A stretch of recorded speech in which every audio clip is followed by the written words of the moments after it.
மாணிக்கவாசகர்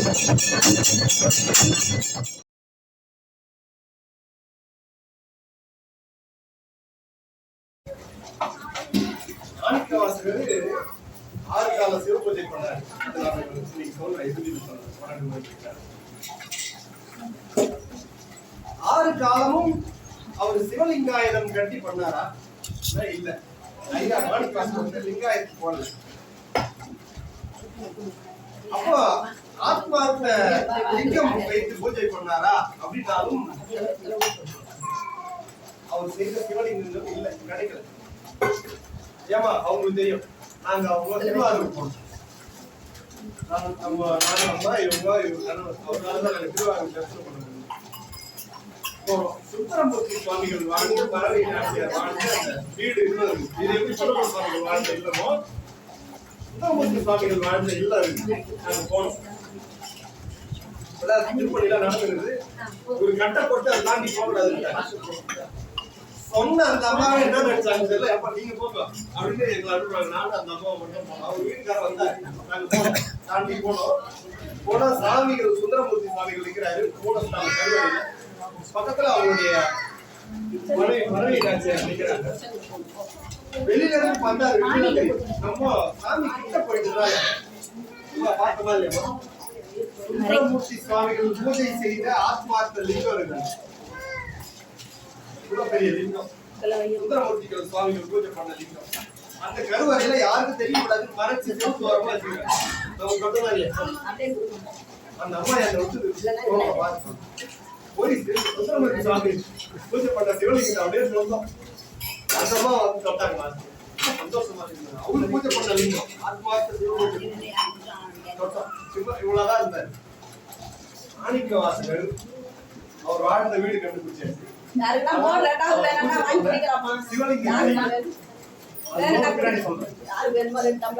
அப்புறம் மாணிக்கவாசகர் என்ன பூஜை பண்ணாரு? 6 கால பூஜை பண்ணாரு. எப்படி அவருடைய வாழ்க்கை கொஞ்சம் அமைதி காத்தீங்கன்னா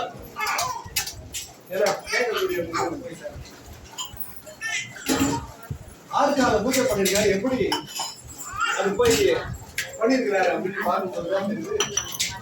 மாணிக்கவாசகர் வந்து பண்ண 6 காலமும் மானசீக பூஜை, ஆத்மார்த்த பூஜைன்னு சொல்லுவாங்க. ஏன்னா இவர் இருந்தது முதல் மந்திரியா இருக்காரு. நேரம் இல்லைன்னு சொல்லல சாமி. 6 கால சிவ பூஜை பண்ணிருக்காரு. பகல் பொழுது 3 காலம், இரவு பொழுது 3 காலம், 2 பிரிச்சுக்கிட்டார். காலையில சூரியன் அஸ்தமனத்துல 3 காலம், அஸ்தமனத்துல இருந்து அடுத்த நாள் காலையில 3 காலம். 6 கால சிவ பூஜைகள் மணிவாசகர்.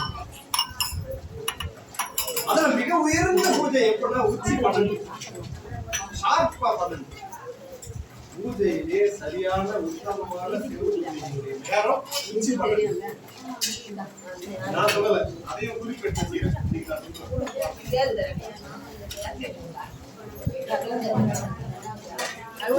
அதுக்கான உபாயத்தை நீங்க சொல்லுங்க. ஐயா எல்லாருக்கும் சிந்தனை ஐயா நீங்க எப்பதான் சொல்றீங்க 12 மணினா நீங்க சத்சங்கம் வர அன்னைக்கு நாங்க பண்றோம். மத்த நாளும் நாங்க வீட்டுல லிங்க் வச்சுட்டு அப்படியே வேலை பண்ண முடியலையே. எங்களுக்கு ஏதாச்சும் உபாயம் இருக்குதா? என்ன உபாயம் இருக்குதா சொல்லித்தரேன். அது மாதிரியும் பண்ணலாம் மானசீகமா. சப்போஸ் அதுக்கும் வழி இல்லையா? அவர் வந்து ட்ரை பண்ணாரு. அந்த நிதிக்குமார் உச்சி 12க்கு பூஜை பண்ண ட்ரை பண்ணாரு. அது விதி வாசம் விடல, போட்டு அடிக்கிறது. ஐயோ 2 நிமிஷம் ஒரு நாள் லேட்டா பண்ணணும், நான் பகல்லே பண்ணிடுறேன். அந்த 12 மணிக்கு போது 1000 சீக்கிரம் வைக்கணும் முடியல. நான் பகல்ல பண்ணாலே நிம்மதியா பண்ணுவோம். ஒருத்தருக்கு இது பண்ணிலே அப்படி இருக்கான். ஐயா இங்க இருக்கிற எல்லாருக்கும் ஒரு மிக முக்கியமான உபாயம் சொல்றேன். 12 மணிக்கு நம்ம பூஜை பண்றது சுத்தமா பண்ணணும். ஒருவேளை நிக்க வச்சு பூஜை பண்ண முடியல, எனக்கு தெரிஞ்சு ஆத்மார்த்த பூஜை சொல்லிட்டாரு. அதுவும் எனக்கு பண்ண முடியலன்னா சரியா 12 மணிக்கு முதல் ஆத்மாவோடு ஒட்டுற நேரத்தை நம்ம நேரத்து கீழே விழாத நேரத்துல ஒரு டம்ளர் தண்ணி எடுத்து சிவாய நம்ம குடிக்கணும். இது முடியலங்க, இது முடியல, முடியாதா? சிவலிங்கம் எடுத்து வச்சு ஆபீஸ்ல போய் பூஜை பண்ண முடியுமா? கண்ணு மூடி தியானம் பண்றது ஆத்மார்த்த பூஜை பண்றது கஷ்டம். 12 மணிக்கு சரியா ஒரு டம்ளர் தண்ணியோ ஏதோ ஒரு பஞ்சாட்சரத்தை சொல்லிட்டு அப்படியே உள்ள விடுது. டைரக்டா சிவனுக்கு அபிஷேகம். அப்படியே டைரக்டா ஆன்மா அப்படியே சிவனுக்கு அபிஷேகம். இது எல்லாராலையும் முடியலைங்களா? இதை செய்யலாம். 12 மணிக்கு தெரிஞ்சவங்க எல்லாம் கூட சொல்லுங்க. அவங்க சிவ பூஜை பண்ண போல கொண்டு முடியும். நான் தண்ணி குடிக்கிறது சிவ பூஜையா? நான் தண்ணி குடிச்ச சிவ பூஜை இருக்கீங்களா? சேஷாத்ரி சுவாமிகள் திருவண்ணாமலை அவருடைய நேரடி சீடர் பேர் எனக்கு சரியா நினைவு. அவர் வந்து சொல்றாரு, சாமிகளே நீங்க எல்லாம் இந்த நிலை அடையிறீங்க, அந்த மாதிரி தியானம் பண்றீங்க, போயிருவீங்க, எந்த மாதிரி அதான் நாங்க என்னங்க பண்ணுவோம், எங்களுக்கு எப்படி சாமி வழி? நீயே கேட்டுக்கிற அம்மா கிட்ட, நீயே கேட்டுக்க அப்பா பார்த்தாரு, நீயே கேட்டுக்க அம்மா கிட்ட அப்படின்னு போயிட்டாரு. அப்ப அவருடைய சீடர் போய் சொல்றாரு, சாமி நம்மளுக்கு எல்லாம் பயன்படும். அதான் ஞானிகள் அவங்க சொல்லிட்டு போனாங்க. அம்மா முன்னாடி போய் நின்றாரு. பெருமானே, அண்ணாமலையார், அண்ணாமலை தாயே, ரமண மகரிஷி, சேஷாத்ரி சுவாமிகள், விசிறி சாமியார், இவங்கெல்லாம் இருக்கிற மாதிரி எங்களால இருக்க முடியும்.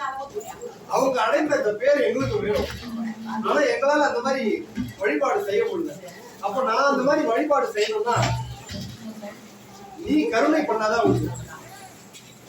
கருணைனா எப்படின்னா, இது நம்மளுக்கு பயப்படும். கவனிச்சுங்க, நான் வந்து தேவையில்லாத விஷயத்த நிறைய பேசுவேன். கெட்ட வார்த்தை பேசுவேன், இல்ல தேவையில்லாத பேசுவேன், இல்ல ஊர் கதை பேசுவோம், ஏதோ ஒண்ணு தேவையில்லாத என் வாய் எல்லாம் சொல்லிடுது. கருணை உள்ளம் கொண்ட மகாதேவரே, மகாதேவி, பரமேஸ்வரி, நான் இந்த தேவையில்லாத பேசுற ஒழுக்கப்பட்ட செயல்களாயிடும். தேவையில்லாத பேசுற பேச்சுகள் எல்லாரும் உங்களுக்கு நான் சொல்லிய உன்னை நினைச்சு அன்போடு பாடிய பாடல்களாக எடுத்து வீணா அலையில எங்கேயும் அங்கேயே திரியிற, எதுக்கு போறேன்னே தெரியல. ஏதோ சம்பாதிக்கிற குடும்பத்துக்கு ஓடி போச்சு, தேவையில்லாத 3 நாள் செலவாயிடும். அப்ப வயசு 30 நாள் வீணாகி போச்சு. இப்படி வீணாக திரிகிற, அப்படி வீணாக திரிந்ததெல்லாம் உன்னை பிரதர்சனம் பண்ண மாதிரி நினைச்சு பேச்செல்லாம் உனக்கு அர்ச்சனை பண்ற மாதிரியும், மந்திரம் சொல்ற மாதிரியும், பாட்டு பாடுற மாதிரி எடுத்துக்கோ. நான் வீணா நடக்கிற நடப்பெல்லாம் உன்னை பிரதர்சனம் பண்ற மாதிரி எடுத்துக்கோ. நான் சாப்பிடுற சாப்பாடு எல்லாம் காலையில 6 மணிக்கு போட்டா இங்க அடி வயிறுல இந்த இடத்துல எல்லாருக்கும் சாமி ஒரு நெருப்பு கட்டிக்குது. சாமியுடைய படைப்புல இங்க பஞ்சபூதமா நிலம், நீர், தீ, காற்று, ஆகாயம். மண்ணுடைய தத்துவம், மண்ணுல இருந்தா அரிசி, கோதுமை, பருப்பு, கீரை, பழம், காய்கறி, இது எல்லாம் எதுல இருந்து உருவாங்க? மண் என்ற தத்துவத்துல இருந்து வந்ததுதான் இந்த தோல். நம்ம முதல்ல அம்மாவுடைய வயிற்றுல ஒரிஜினல் நம்மளுடைய எடை, நம்ம ஒரிஜினல் நம்ம யாருன்னா திருப்புகழ் சொன்னார், அருகு புல் நுனி அளவுங்க. அருகம்புல் இருக்குல்ல, நுனியில ஒரு டிப்ல ஒரு சின்ன ஒரு சொட்டு தண்ணி இருக்கு. காலையில எழுந்து பார்த்தா பனி பண்ணிருந்தா அந்த அளவுதான் நம்ம எல்லாருடைய ஒரிஜினல் சைஸ். அப்படி வயிற்றுல நம்ம வளர வளர வளர 100 கிலோ ஆயிரம், 70 கிலோ ஆயிரம், 110 காசு கொடுப்பாங்க. அதெல்லாம் எங்க சொல்லுது? மண் தத்துவம்.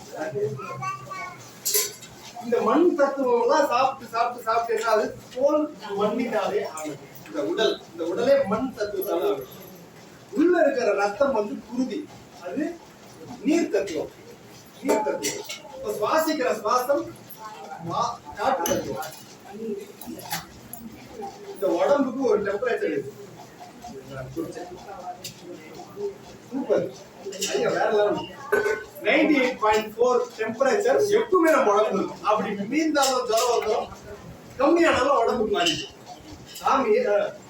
சாமி நம்மளுடைய அடி வயிறு இல்லையா, அந்த இடத்துல எல்லாருக்கும் ஒரு நெருப்பு கட்டி விடுறாரு. அது பக்கத்திலே டெம்பரேச்சர் சேர்த்து கட்டி வச்சுக்கிறாரு. அந்த அளவு மாறாத அது செட் பண்ணி எடுத்தாரு சாமி. 98.4 வந்து எப்பவுமே இருக்கணும். அது கம்மியாகாம இருந்தாலும் செட் கரெக்டா மாத்தி கொடுத்துருவாரு. கூலிங் அதிகமா இருந்தா உஷ்ணத்தை ஏற்றுவாரு. உஷ்ணம் அதிகமாக கூலிங் ஏற்றுவார். அது எப்படி மாறக்கூடாது, கரெக்டா 98.4லயே அது மெயின்டைன் பண்ற மாதிரி உடம்ப எப்படி சாமி படைச்சிக்கிறாரு. என்னையா செய்யணும்னு கேட்டோம், என்னையா பண்ண கவுன்ஸே எனக்கு எல்லாம் அப்படின்றோம். செட் பண்ணி வச்சாரு. அவ்வளவுதான் 98.4. அது மீறிச்சுன்னா ஒரு ஜுரம் ஏதாவது நோய் கம்மியானாலும் நோய் உபாதிக்கும். ஏன்னா வியாதி வருதுன்னா இது டெம்பரேச்சர் மாறுபடும். அந்த அக்னியை அடி வயிற்றுல கட்டி அது பக்கத்துல ஒரு டெம்பரேச்சர் வச்சு அது ஏறினாலும் மெயின்டைன் பண்ணிக்கணும், இறங்கினாலும் மெயின்டைன் பண்ணிக்கணும். அதுவா நம்ம என்ன செய்யப்பட்டோம், ஐ 98 மாறி மாறிக்கணும் நம்ம செய்யறோம், அதுவா மாறி அப்படி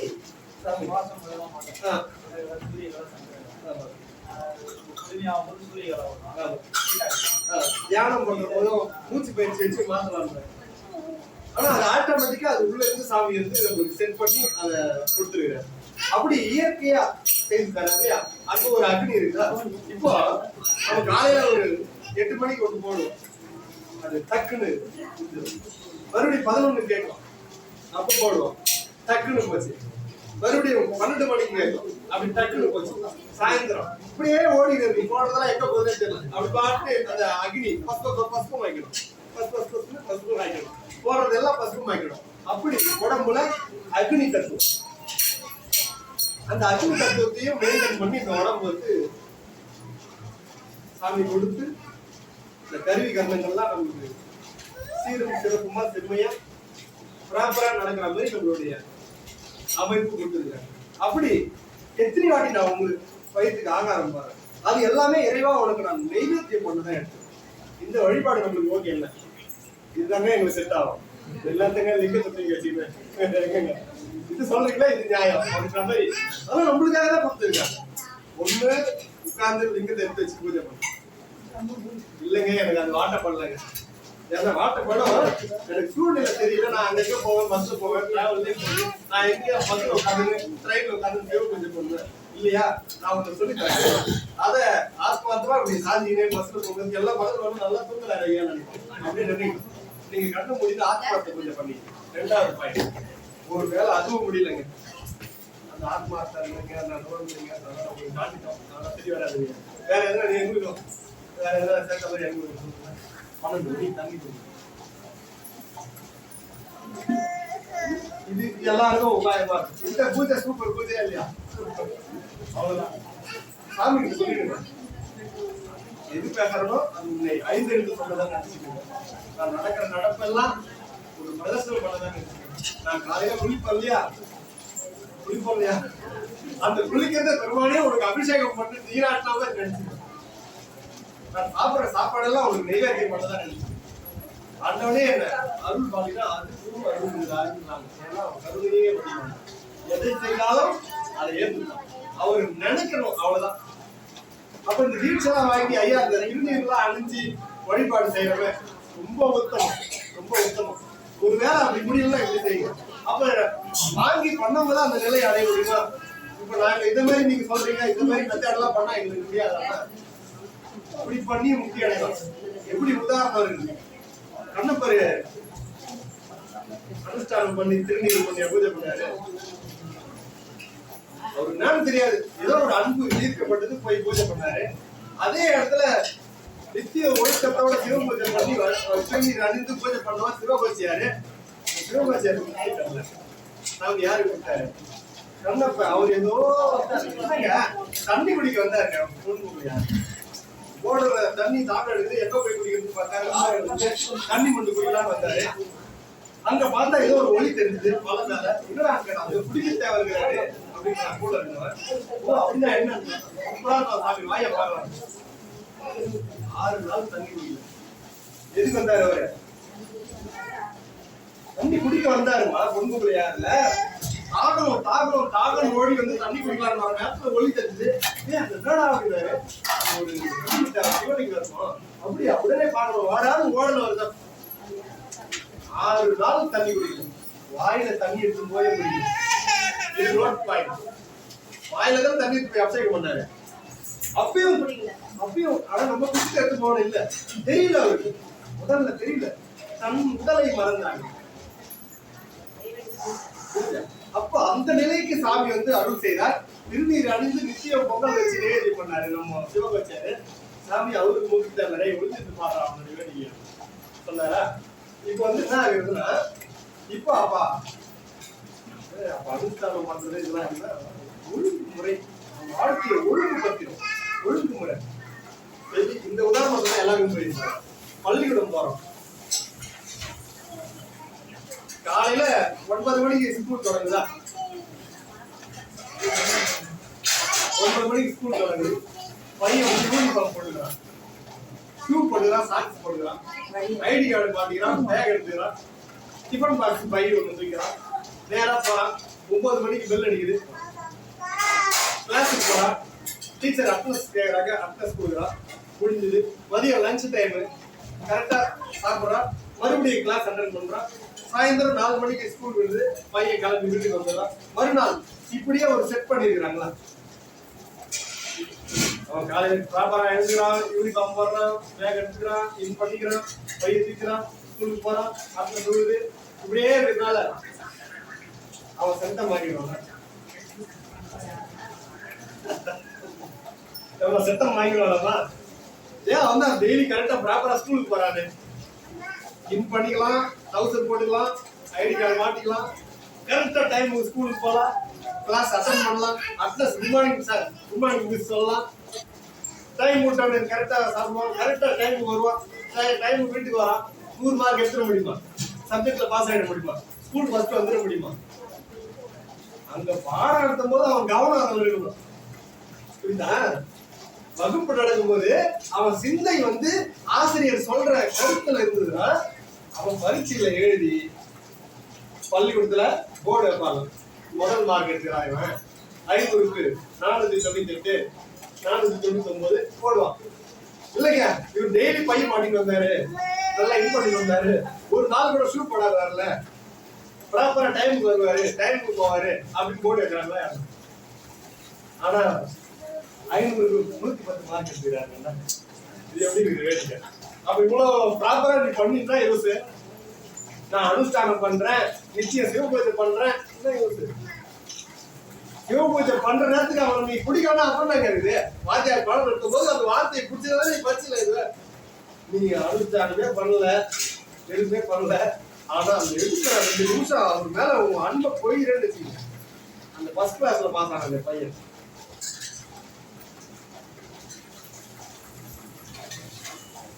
எண்ணம் தான் விஷயமே.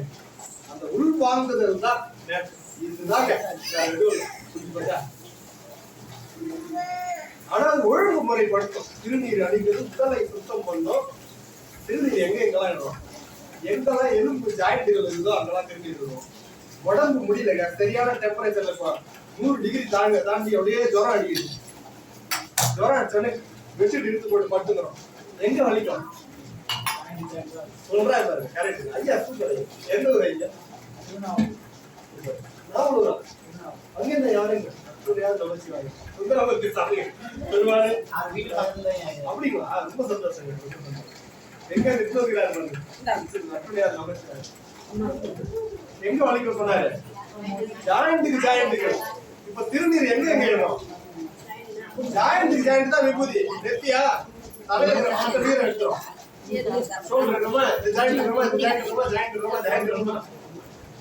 எங்க எங்க விபூதி இருக்கோமோ அங்க நீர் எடுத்தோம்.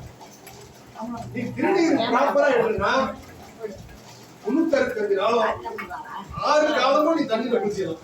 ஒரு சளியோ ஒரு ஜலதோஷமோ ஒரு நோயோ வராது. 6 வாட்டி தலை குடிக்கலாம் ஒரு நாளைக்கு. திருநீர் ப்ராப்பரா எடுனா ஒரு ஜலதோஷமோ நோயை பிடிக்காது. ஏன்னா விபூதி எடுத்துரும். பூதி உஷ்டம். பூதி வச்சு 2 சொட்டு தண்ணி ஊத்தனா ஆவி பறக்கும். திருநீர் அக்னி இடரும், அக்னியை பொழியிரும், எடுத்துரும். வள்ளலாறு 40 வயசு வரைக்கும் நம்ம வழிபாடு எல்லாம் கடைபிடிச்சாரு. சிவபூஜை பண்ணாரு, எல்லாமே செய்தாரு. நம்ம குமாரதேவர்கிட்ட போய் அந்த சூக்கமெல்லாம் கத்துக்கிட்டு முத்தையா சாமி கிட்ட இருந்து கத்துக்கிட்டாங்க, எல்லாமே தெரிஞ்சுக்கிட்டாங்க. கடைசியில ஒரு ட்ராக் எடுத்து சேஞ்ச் ஆகி போயிட்டாரு. அது வேற மாதிரி நான் சொல்றேன், சேஞ்ச் ஆகி போயிட்டாரு. ஆனால் அப்படிப்பட்ட வள்ளலாறு எல்லாத்தையும் விட்டாரு, விபூதி விடுறத விட விபூதி எடுத்து பூசிப்பாரு. வள்ளலாருடைய அடியார்கள் உங்களை வேறுபட்டவர்கள். ஆனால் திருநீர் அணிவார்கள். ஏன்னா வள்ளலாரே குறிப்பிடுறாரு, விபூதி இட்டாதான் உள்ளுக்கு உள்ளகிற ஜோதி வெளிப்படும். ஏன்னா தலையில நீர் கோத்துக்கும். அந்த நீர் வெளியெடுக்கணும்னா திருநீர் அணியும்.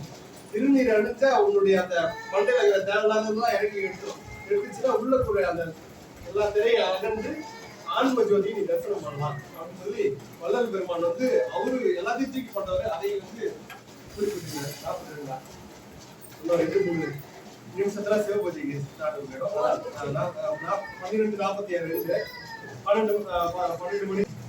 ஏமா இங்க வர பல பேர் 12 மணிக்கு வந்து மாசத்துல ஒரு நாளாவது பண்றோம். மாதத்துல ஒரு நாளாவது வந்து அந்த 12 மணிக்கு பூஜை பண்றோம். அதை செய்யுங்க.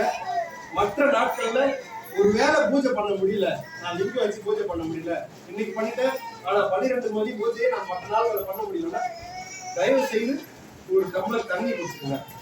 சரியா 12 மணிக்கு 2 முள்ள ஒன்னா சேரும் போது நம்ம நேரம் கீழே விழாத நேரத்துல ஒரு டம்ளர் தண்ணியை பஞ்சாட்சரம் சொல்லிட்டு நீங்க குடிச்சீங்கன்னா அது டைரக்டா சிவனுக்கு அபிஷேகம், ஆத்ம அபிஷேகம். மாணிக்க வாசகர் ஆத்மார்த்த பூஜையை எந்த சிவலிங்கம் வச்சு வழிபடல. அவர் வந்து ஆத்மத்தையே சிவலிங்கமா வச்சு அந்த ஆன்மாவுக்கு சிவ பூஜை செய்தவர். கோவிலில் இருக்கிற மூர்த்தத்தை விட ஆன்ம மூர்த்தத்துக்கு பலம் அதிகம். எல்லாத்தையும் இட்டு வந்து சேர்க்கும். ஆன்ம மூர்த்தத்துக்கு ஐயா சிவலிங்கம் கட்டும் போது தான் சொல்லுவாங்கன்னா இது ஆத்மலிங்கம். ஆத்மலிங்கம் இது கீழே விழுந்துன்னா உயிர் விட்டுரும். கிடையாது. கிருபானந்த வாரியாருடைய அப்பாவா யாரும் தெரியல, ஆத்மலிங்கம் கட்டி கணத்துல வச்சு பூஜை பண்ணுவாங்க. கணத்தடியில அப்படி மொண்டு அபிஷேகம் பண்ணுவாங்க. ஆரியா சாமி சொன்ன கதையா இல்ல அவங்க ஃபேமிலி யாரு தெரியல. ஆனா யாரும் கணத்தடியில குளிச்சுட்டு அப்படியே மொண்டு அபிஷேகம் பண்ணி பூஜை பண்ணீங்க. ஆத்மலிங்கம் கையில வச்சு தண்ணி ஊற்றி பூஜை பண்றாரு. என்ன ஆச்சு தெரியல, சிவலிங்கம் கீழே விழுந்து. ஆத்மலிங்கம் ஆன்மா வேறு, இந்த லிங்கம் வேறு கிடையாது. அதை கையில வச்சு விழுந்து போச்சு. கதறி கதறி கதறி அழுதுனே ஓடுறான். எங்க குருநாதர் பார்க்கலாம். குருநாதர் விருதாச்சலத்துல இருக்கிறாருன்னா, இப்ப நான் செம்பாகத்துல இருக்கிறேன்னா, செம்பாகத்துல இந்த மாதிரி சம்பவம் ஆகி போச்சுன்னா இங்க இருந்து கதறிக்கிட்டு அழுதுனே ஓடுற. இவ்வளவு ஆன்ம பலம் இருக்கும், இவ்வளவு ஈடுபாடு இருக்கணும். அதுதாங்க அந்த எண்ணம் தாங்க சிவ வழிபாடு. நம்ம சாமி தானே அப்படின்னு ஒரு எண்ணம் வரும். ஓடுறா கதறி வயல் காட்டுல அப்படி நடந்து ஓடி போய் குருநாதா விழுந்துச்சு சாமி.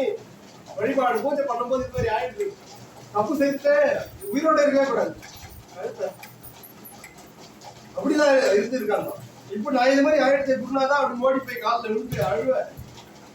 கவலைப்படாதப்பா, மறுபடியும் அனுஷ்டான முறைகள் மறுபடியும் அந்த எப்படி அந்த முதல் இது பண்ணாங்களோ அது மாதிரி அவர் பக்கத்திலே இருந்து மறுபடியும் செய்து அதை கொடுத்து அப்படின்னு ஆரியா சாமி சொல்லுவார். உண்மையில நடந்தது. ஆத்மலிங்கம் அவ்வளவு சிறப்பு. அந்த ஆத்மா பூஜை பண்றது நான் உங்களுக்கு சொல்லித்தரேன். ஒரு 5 நிமிஷம் ஒதுக்கி எல்லாரும் ஆத்ம வழிபாடு எப்படி செய்யலாம் சொல்லித்தரேன். அதை வாழ்நாள்ல கடைபிடிங்க. அந்த ஆத்ம போய் பூஜை செய்து வழிபாடு செய்வாங்க. இது ஒரு பாட்டு. 12 மணிக்கு ஒருவேளை சிவலிங்கம் வச்சு வழிபட முடியும். நான் சொல்லி தரேன். ஆத்மாவை எப்படி சிவலிங்கமா பாவித்து வழிபாடு. மாணிக்கவாசகர் காலையில் 6 மணிக்கு செய்தார், உச்சி 12, சாயந்தரம் 6 மணிக்கு செய்தார், இரவு 9, 12 மறுநாள் காலையில். பகல் பொழுது 3 வேளை, இரவு பொழுது 3 வேளை. ஒரு நாள் கூட மிஸ் பண்ணதில்லை, ஒரு பொழுது கூட மிஸ் பண்ணதில்லை. யார் வந்தார்? சிவனே வந்தார். அவர் பார்க்கறதுக்கு, அவரை தடுத்து ஆட்கொள்ள, அவருக்கு அருள் புரிய சிவபெருமானே வாழ்ந்தார். இன்னைக்கு அதை பற்றி நான் தெரிவிக்கப்பறேன். சிவபெருமானே வந்து மாணிக்கவாசகர் பெருமானுக்கு அந்த ஆத்ம பூஜைக்காக அருள் செய்வதற்கு கருத்துரையான வந்து அவருக்கு அருள் செய்யறார். அங்க நடக்கிறதெல்லாம் 6 கால பூஜைகள் சாமி வந்து மாணிக்கவாசகர் செய்கிறார்.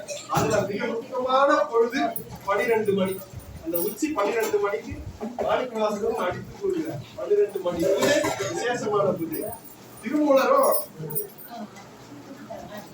திருமூலர் திருமந்திரம் இவரு ஐயா வந்து சும்மா ஏதோ இவங்க வீட்டுல பூஜை பண்றதுக்கா சொல்றாங்க. 12 மணிக்கு பூஜை ஏதாவது ஏதோ இன்னைக்கு தோன்றுது அதுல நினைச்சுக்க கூடாது. திருமூலர் வந்து திருமந்திரத்துல குறிப்பிடுற உச்சி 12 மணி பூஜை. உச்சி 12 மணி பூஜை திருமூலர் கூட திருமந்திரத்துல குறிப்பிடுறார். என்ன சொல்றாரு? அகரம் ஆயிரம் அந்தணருக்கு ஈனா, சிகரம் ஆயிரம் செய்து முடிக்கிறேன். அகரம்னா அந்தணர்களை கூப்பிட்டு பெரிய வேள்வி பண்ணி அவங்க திருப்தி பத்தி அனுப்புவாங்க. பெரிய பொக்கிஷங்களாம் வச்சு கொடுக்கணும், பெரிய வேள்வி. அது மாதிரி செய்த அந்த 1000 அந்தணருக்கு நீ கொடுத்த பலனை விட சிகரம் 1000 செய்து முடிக்கிறேன். 1000 மலை கட்ட முடியுமா? சிகரம் 1000 செய்து முடிக்கிறேன். பகரும் ஞானி பகல் பூசை என்பது நிச்சயம் தானே. போதுமா விளக்கம்? 12 மணி பூஜையை பத்தி தான் சொல்றாரு. அகரம் 1000 செய்து முடிக்கிறேன், சிகரம் 1000, அதாவது அகரம் 1000 அந்தணருக்கு ஈனும், சிகரம் 1000 செய்து முடிக்கிறேன். பகரும் ஞானி பகல் பூஜையினை நிகரில்லை என்பது நிச்சயம் தானே. திருமூலருடைய வாக்கு. திருமூலர் சொல்றது மந்திரம், அவர் சொல்றது பாடல் கிடையாது. திருமூலர் சொன்னார்னா அது மந்திரம். அவர் சொன்ன மந்திரத்துல என்ன சொல்கிறாரு? உச்சி 12 பகல் பூஜையை குறிப்பிட்டார். பகரும் ஞானி பகல் பூஜையினை இதுக்கு நிகரில்லை என்பது நிச்சயம் தானே. திருமூலர் சொல்றாரு. 12 மணியுடைய பூஜையுடைய மதிப்பு அவ்வளவு சிறப்பு. இப்போ அந்த 12 மணியுடைய பூஜையுடைய மேன்மை அது. அதனால மாதம் ஒரு தடவை நம்ம இங்க வச்சு பண்றோம். எல்லாரும் வந்து அவங்க கையால செய்யலாம். மற்ற நாட்கள்ல 12 மணிக்கு நம்மளால வந்து சிவ பூஜை பண்ண முடியல. இந்த மாதிரி நான் லிங்கம் வச்சு இப்ப வழிபடுறவங்க வீட்டுல 12 மணிக்கு பூஜை பண்ணலாம்.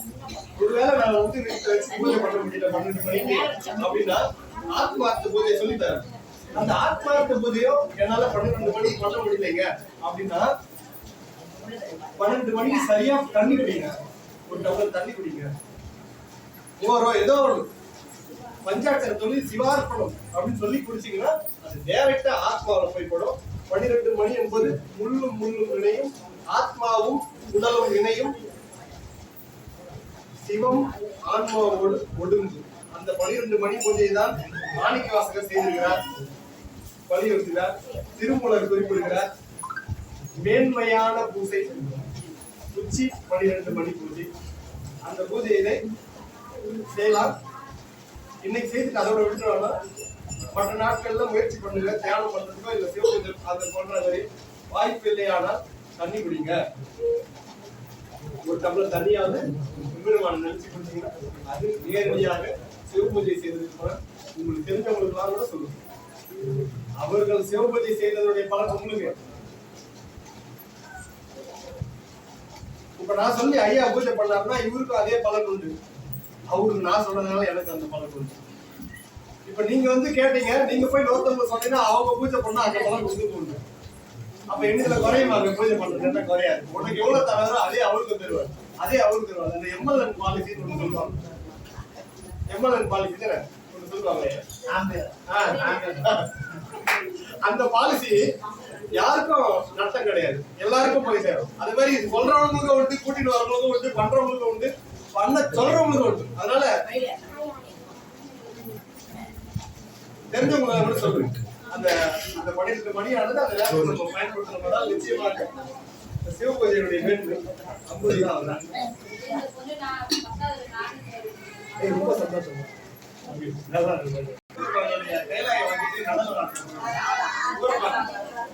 ரொம்ப சிறப்பு. ஏழை மாணவர்கள் எல்லாம் படிச்சு திடீர்னு ரொம்ப சந்தோஷம். நல்லா இருக்கும். குருநாதர் யாத்திரை அதை பற்றி நல்ல நிலைமை அடையும். உன் வாழ்க்கையில் எந்த கஷ்டம் இருந்தாலும் சரி, ஒரு முறை சிவா என்று என்னை மனசார கூப்பிடு. நான் அந்த பிரச்சனையை சரி செய்கிறேன். தன்னை தவிர வேறு தெய்வங்களை எண்ணக்கூடாது என்பவன் அல்ல. யாரை வணங்கினாலும் அதில் நான் இருப்பேன், அதை மறவாதே.